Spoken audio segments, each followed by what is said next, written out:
A poor diet now outranks smoking as the leading cause of death on the planet, as well as specifically in the United States.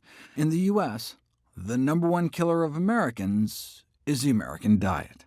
So if diet is humanity's #1 killer, then obviously it's the #1 thing taught in medical school, right? Sadly, medical students around the world are poorly trained in nutrition. It's not that medical students aren't interested in learning about it. Medical schools just aren't teaching it. Without a solid foundation of clinical nutrition knowledge and skills, physicians worldwide are generally not equipped to even begin to have an informed conversation about nutrition with their patients. How bad is it? One study assessing the clinical nutrition knowledge of medical doctors found the majority got 70% of the questions wrong. And they were multiple-choice questions, so they should have gotten about a fifth right just by chance. And the wrong answers were not limited to difficult or demanding questions. For example, less than half could guess how many calories are in fat, carbs, and protein. Only 1 in 10 knew the recommended protein intake, and only about 1 in 3 knew what a healthy BMI was. I mean, this is like super basic nutrition knowledge.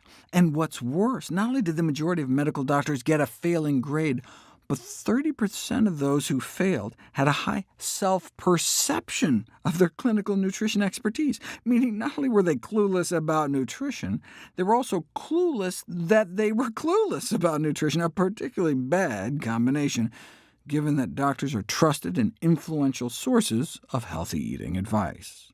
For those majority of consumers who get information from their personal healthcare professional, 78% indicate making a change in their eating habits as a result of those conversations. So if everything the doctor knows they read in some checkout aisle magazine, that's what the patients are going to be following. Only a quarter of doctors surveyed correctly identified the American Heart Association's recommended number of fruit and vegetable servings per day, and fewer still were aware of the recommended daily added sugar limits. So how are they going to counsel patients on it? Yet again, of the doctors who perceive themselves as having high nutrition knowledge, 93% couldn't answer those two basic multiple-choice questions. Physicians with no genuine expertise in, say, brain surgery are neither likely to broadcast detailed opinions on that topic, nor have their quote-unquote expert opinions solicited by media.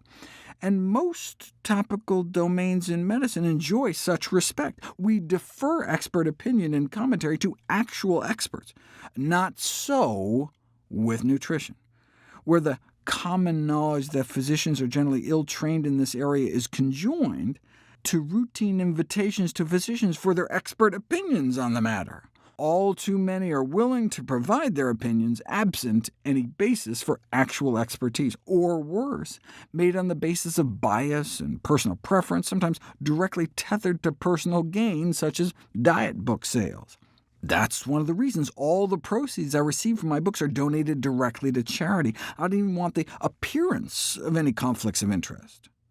In a culture that routinely fails to distinguish expertise from mere opinion or personal anecdote, we physicians should be doing all we can to establish relevant barriers to entry for expert opinion on diet and nutrition, as in all other matters of genuine medical significance.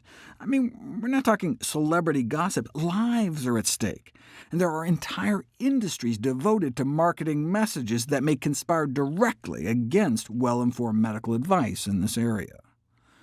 Medical education must be brought up to date. For physicians to be ill-trained in the very area most impactful on the rate of premature death at the population level is an absurd anachronism.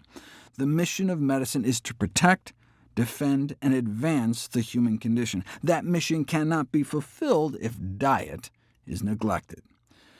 Maybe one place to start is for physicians and healthcare organizations to collectively begin to emphasize their seriousness about nutrition in healthcare by practicing what they at least should be preaching.